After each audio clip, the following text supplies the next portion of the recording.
A good gladiator was worth as much as a house in the center of Rome, not a shack on the outskirts. A house with an atrium, a fountain, and slaves. The owner of a school who allowed such a fighter to die in the arena was not a showman, not brave, and not a fan of spectacles. He was an idiot, and the Romans were not idiots.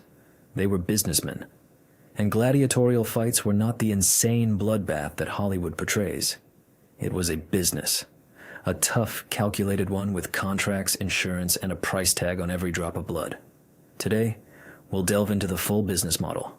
Who earned what, how much, and on what? And the main question, did the gladiators themselves get anything out of it? Let's start with the man without whom not a single fight would have happened. The lanista. A word that made a respectable Roman wince as if from the smell of rotten fish. A lanista was the owner of a gladiatorial school. He bought fighters, trained them, fed them, healed them, and then leased them out to those who organized games. In modern terms, he was a producer, coach, and owner of a sports franchise all rolled into one. The only nuance was that in Rome, he was placed on the same level as a pimp. Literally. In Roman law, a lanista, a prostitute, and an actor were in the same category. People who earned money with bodies. Not their own, mind you, but others. And here's what's interesting. One lanista tried to circumvent this stigma. He called himself Negotiator Familiae Gladiatoriae, the business manager of a gladiatorial troupe. Sounds good, right? Of course. But Rome wasn't fooled. Call yourself what you want. The essence doesn't change. The man trades in people who fight for money, and everyone knows it. Yet without a lanista, no politician could organize games. And without games, no politician could win elections. Cicero, one of the smartest men of his time, explicitly wrote, "If you want to become an aedile, organize spectacles, lavish ones, memorable ones, such that people would talk about you." And the lanista was the man who provided all of this. He was despised, but they couldn't do without him. A familiar story, isn't it?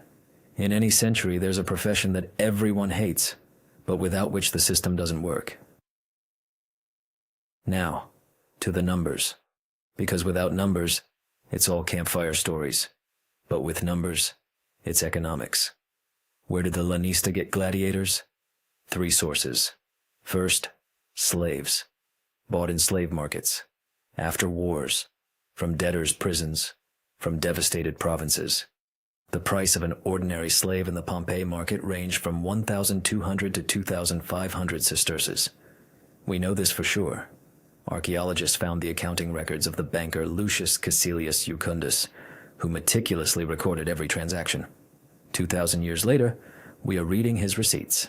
The second source, condemned criminals. They were sent ad ludum to a gladiatorial school as punishment.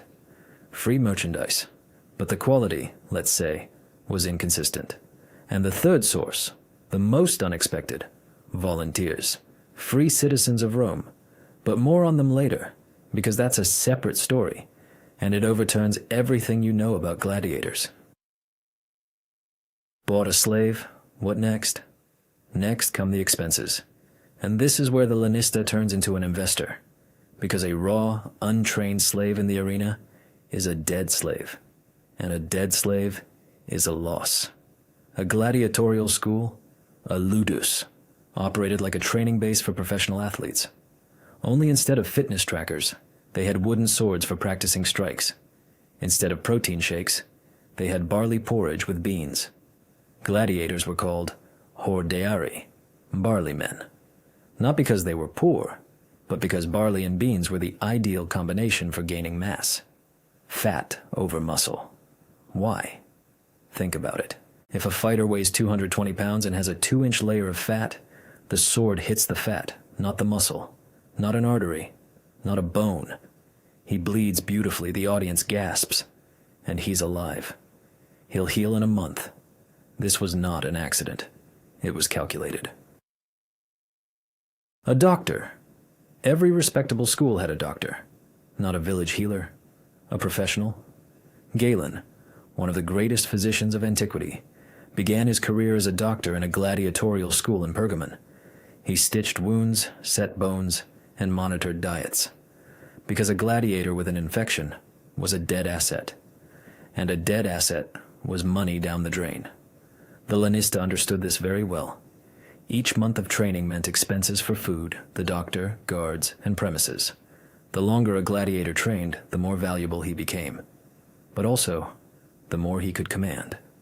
It was an investment, with a very specific return on investment horizon, and with one rule that overturns everything you know about gladiatorial fights. And now for the key mechanism, how the lanista made money. Stop right here, because this is the most interesting part. The lanista didn't kill gladiators for money. The lanista leased them out. He was a landlord. The person who wanted to organize games, the editor, would come to the lanista and make arrangements. How many fighters? What level? What types? A retiarius with a net, a myrmia with a sword, a Thracian with a curved blade. All of this was discussed, negotiated, and fixed in a contract. A novice cost less. A veteran known to the public cost many times more. Specific figures. According to Emperor Marcus Aurelius's edict of 177 AD, the minimum rental price for a gladiator was 1,000 sesterces. A herd, as they were called. Untrained masses. But a top fighter, a star, could command up to 15,000 sesterces per appearance. 15,000. A Roman legionary's annual salary was 1,200. One fight by a star gladiator cost as much as 12.5 years of a soldier's service. Let that sink in. But the most brilliant part is something else. What happened if a gladiator died? This is where the business model shows its teeth. If a fighter died in the arena, the game organizer was obliged to pay the lanista full compensation. Not just the rental fee, but the full value of the gladiator, including training costs, food, doctors, and lost profits from future fights. This compensation could be 50 times higher than the rental fee. 50. You rented a fighter for 1,000, but if he died, you owed 50,000. Think about this from the organizer's perspective. A budget, say, of 100,000 sesterces for the entire event. One killed star gladiator, and you're bankrupt. Therefore, and here's the paradox, the fights were not designed for death. It was unprofitable. It was the most expensive option on the menu. And Rome formalized this. Augustus, the first emperor, officially banned sine missione fights, fights without mercy, not out of humanitarianism, but out of economics. The demand for gladiators was growing, the supply couldn't keep up, and losing trained fighters became an unaffordable luxury. Fights became regulated, judges appeared, rules emerged, leges pugnandi. The loser could raise a finger to ask for mercy, and most often, he received it. Because the organizer calculated in his head, kill him, minus 50,000. Spare him, 0. What do we choose? The crowd shouted, kill. But the wallet whispered, spare. And the wallet usually won. Okay, the lanista is making money. The organizer is paying. But what about the gladiator? What did the fighter himself receive? The person risking his life while 2 men in togas counted coins. This is where it gets more complicated. And this is where the simple picture of slaves for slaughter crumbles. Gladiator slaves formerly had no right to payment. But, and this is important, by custom, they were allowed to keep a portion of the prize money. This was not law. It was an unspoken rule. Something like tipping in a restaurant. Not obligatory, but try not to leave one. A slave gladiator could receive between 12 and 60 sesterces per fight. Not much. Let's put it in context. A pound of beef in Roman Germany cost 1 sestertius. 60 sesterces is 60 pounds of meat for one fight. Plus, you're fed, clothed, and treated for free. You could save up, and they did. Some slave gladiators saved enough over the years to buy their freedom from slavery. Not all, not often. But the possibility existed, and this changed the dynamic. Volunteers, however, are a completely different story. And here you must pause and truly understand what was happening. Free Roman citizens voluntarily came to the Lanista and signed a contract, an auctoramentum. What was in the contract? The person gave the Lanista power over their body, agreed that they could be beaten, wounded, and killed, lost some civil rights. In essence, they voluntarily entered a state akin to slavery. Why? Because you get paid. A free gladiator received a quarter of the fight fee. A slave received a fifth. This was directly stipulated in a senatorial decree, an interest rate, like in an employment contract. A quarter of 15,000 is 3,750 sesterces for one appearance. For one. A legionary received 1,200 a year. A volunteer gladiator for one evening. 3 annual salaries of a soldier. But that's not even the ceiling. Tiberius, the second emperor of Rome, wanted to stage special games. He needed stars, not just good fighters, legends, veterans who had already received the wooden sword of freedom, the Rudis, and retired. What did Tiberius do? He offered each of them 100,000 sesterces to return. 100,000 for one fight. To put it in perspective, the annual income of an average Roman senator was approximately 300,000. One evening for a veteran gladiator was a third of a senator's annual income. Now imagine a Lanista with 20 or 30 such fighters in his school. Each appears 2 or 3 times a year. Each brings in between 1,000 and 15,000 per appearance, plus compensation for injuries, plus rental of additional equipment, parade armor, banners, chariots for the organizer's ceremonial entrance. The Lanista sold a complete package, a turnkey show. And if the school was large and the fighters famous, it was serious money. How serious? So serious that the state became concerned. In 177 AD, Emperors Marcus Aurelius and Commodus issued a special edict, the Senatus Consultum de Pretius Gladiatorum Minuendis. The name speaks for itself.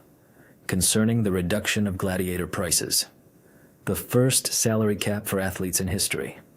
They divided all games into budget categories, from 30,000 to 200,000 sesterces, and for each category, they set maximum prices by fighter rank. The cap for the best fighter in the most expensive games was 15,000 sesterces, no more. Why? Because provincial politicians were going bankrupt, literally. To become a quaestor, the lowest magistracy, one had to pay 2/3 of the cost of local games oneself, and games were getting more expensive each year, because the public wanted more, better fighters, more blood, more exotic beasts, and the Lanistas raised prices because they could.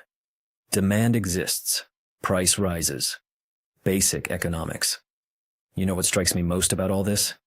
Gladiators, slaves, condemned, volunteers formed a union, not metaphorically, literally. Collegia, associations that guaranteed a dignified burial and sometimes pensions for widows and children. If a gladiator died, his comrades pooled money for the funeral and tombstone. On the tombstones, they inscribed how many fights he fought, how many victories, how many years in the arena. Like a service record. Some of these tombstones have survived. We read them today, and they don't sound like epitaphs for slaves. They sound like resumes of professionals, because that's what they were. We've talked about money in Rome, about roads, aqueducts, and corruption. Gladiators were also about money. Big money. But you know what's most Roman about this whole story? Not the cruelty, not the blood, but the fact that they calculated. Every drop of blood was converted into sesterces. Every death was valued in a contract. Every life was insured. Rome was not cruel for cruelty's sake. Rome was cruel for profit. And that, frankly, is more terrifying. Gladiators were a show for the people. But the elite had their own entertainments. One of them was divination by entrails. And no, that's not a metaphor. It's literal. A priest cutting open a ram's belly and reading the future in its liver. But that's Sparta. Or rather, no. That's another story. Sparta is the next video. And I'll say this. Everything you know about Sparta is probably the most successful marketing in human history.